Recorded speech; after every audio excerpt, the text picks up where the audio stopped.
of student test scores are out, and the results are better. But Idaho students are still underperforming. I talk about the S-BAC results with Idaho Education News reporter Kevin Richard in tonight's Making the Grade.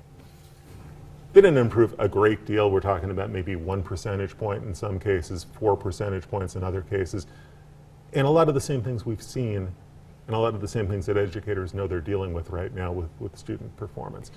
Namely, the kids are doing better on the English language part of this exam than on the math exam. And you're still seeing this drop off in math as kids get out of the elementary grades into the secondary grades and especially into high school. So when I talk about the grades improved in math in high school, well, they did.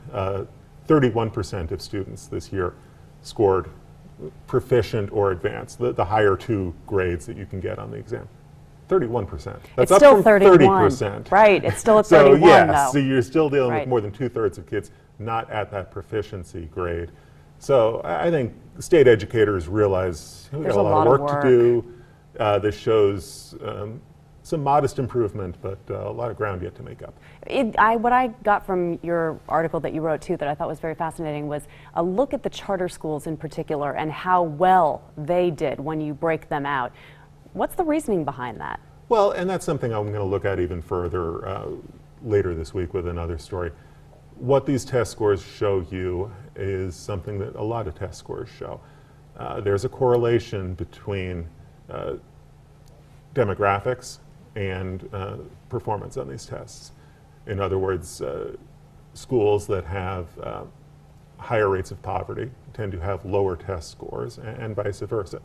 It's a correlation. That's not a causal link where you can say one is causing the other, but there's definitely a relationship between the two. So let's break down the numbers for you. The state average for students who scored either advanced or proficient in English language, you can see 53%. That is up, though, from 51% a year ago. And then the math proficiency rate is 42%, an increase from 39%. Both the Boise and West Ada districts performed better than the state average. Nampa and Caldwell fared worse than the state average. To see how your district did, you can go to idahoednews.org.